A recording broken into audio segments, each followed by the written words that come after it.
So finally most waited trailer অর্থাৎ Khadaan cinema trailer drop করেছে। Hello বন্ধুরা, আমি Sudip and welcome to Filmy retake.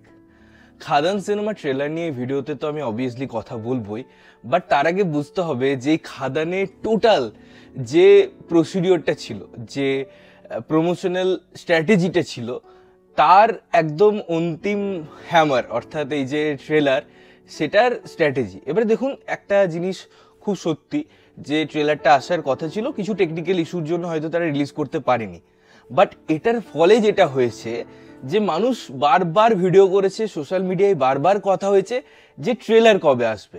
এটা খানিকটা যে একটা সিনেমা আসার উত্তেজনাকেও চর্চার মধ্যে নিয়ে আসা এবং সেটা ট্রেলারের মধ্যে আলটিমেটলি সেলিব্রেট করা, অর্থাৎ আর দুদিন পর সিনেমাটা রিলিজ করছে, তার আগেই যে আলটিমেট প্রমোশন একটা যেটা ট্রেলার করলো, সেটা একটা দারুণ। এবারে যদি আমি ট্রেলারের কথা বলি, ভাই মানে সত্যি বলতে হ্যাটস অফ।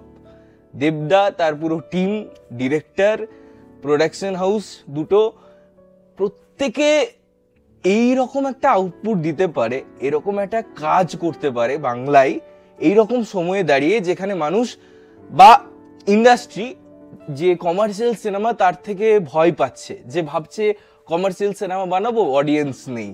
তারা একটা পার্টিকুলার সিনেমার অডিয়েন্স হয়ে গেছে, শহর কেন্দ্রিক সিনেমা হয়ে গেছে বাংলা সিনেমা।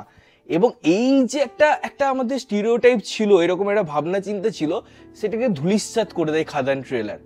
তাদের প্রমোশনাল এই যে পুরো গ্রাম বাংলা, এই যে বাসের জার্নি এবং কেন এটা, তার রিফ্লেকশন হচ্ছে খাদানের ট্রেলার। বিকজ যে দুটো টাইমলাইন আমরা দেখছি, যেভাবে এক্সপ্রেশনের এক্সচেঞ্জ দেখছি, যেভাবে ডায়লগস দেখছি, যেভাবে মিউজিকের ইন্টারপ্রিটেশন দেখছি, যেভাবে ওভারঅল ড্রামা ক্রিয়েট হচ্ছে সেটা দেখছি, এবং সর্বোপরি এই যে পুরো জার্নিটা বা যে প্রসেসটা আমরা এনজয় হতে দেখছি এই থ্রু আউট ট্রেলারের মধ্যে, সেটা অনবদ্য। এবং শুধু তাই নয়, আপনি যদি প্রত্যেকটা চরিত্রকে দেখেন, আপনি যদি প্রত্যেকটা চরিত্রকে অ্যানালাইসিস করেন এবং তাদের এখানে এক্সিকিউশন দেখেন, তাদের এখানে কন্ট্রিবিউশন দেখেন থ্রু আউট এই ট্রেলারটার মধ্যে, এবং তার প্রত্যেকটা স্টেজিং, তার প্রত্যেকটা লেয়ারিং, তার প্রত্যেকটা ইন্টারপ্রিটেশন, তার প্রত্যেকটা ফিল, তার প্রত্যেকটা মিউজিক, আমার মনে হয় এটা একটা জার্নি। এবং এই যে কালার গ্রেডিং বা এই যে খাদান পুরো ব্যাপারটা, যেটাকে নিয়ে আমরা বারবার প্রথম থেকে চর্চা করছি, যে সেটাকে কতটা, সেই ওয়ার্ল্ডটাকে তারা কতটা ক্রিয়েট করতে পারবে, সেই ওয়ার্ল্ডটার মধ্যে যে যে জিনিসগুলো আছে, যে যে মেটেরিয়ালগুলো আছে, যে যে ক্যারেক্টারগুলো আছে,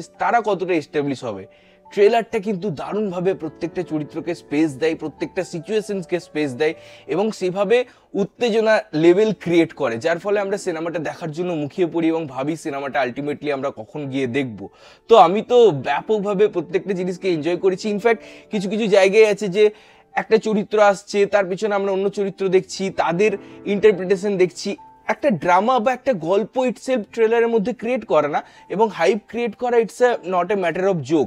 স্টিল যখন আপনি সেই জিনিসটাকে, সেই ফিলটাকে, সেই ব্যাপারটাকে আপনি একটা ছোট সময়ের মধ্যে পাবেন, তখন বুঝতে পারবেন তার মধ্যে কম্প্যাক্টনেস আছে, তার মধ্যে সেই টিমের ক্যাপাবিলিটি আছে, এবং এন্ড অফ দ্য ডে সেটা ডেলিভারি করার ক্ষমতা আছে। থ্রু আউট এই প্রসেসগুলো আমার মনে হয় এই ট্রেলারটা ডেলিভারি করতে পারে, যার জন্য ট্রেলারটা একটা দারুণ জায়গায় পৌঁছায়। তো আমি ব্যাপকভাবে খুশি এই পার্টিকুলার ট্রেলারটা নিয়ে। আরও কিছু গান আমরা দেখতে পাবো, রিলিজ হয়তো হতে পারে এক দুদিনের মধ্যে, বাট ওভারঅল জার্নিটা আমার ব্যাপক লেগেছে। তোমাদের কেমন লাগলো পার্টিকুলার ট্রেলারটা অবশ্যই কমেন্ট করে জানিও। ততক্ষণের জন্য ভালো থাকবে, সুস্থ থাকবে এবং সবসময় ভালো জিনিস দেখবে। চ্যানেল যদি প্রথমবার দেখছো, লাইক, কমেন্ট, শেয়ার করতে হবে, সাবস্ক্রাইব করতে হবে, যাতে প্রত্যেক নোটিফিকেশন তোমাদের কাছে পৌঁছায়। দেখা হচ্ছে অন্য কোনো ভিডিওতে, ততক্ষণের জন্য টাটা।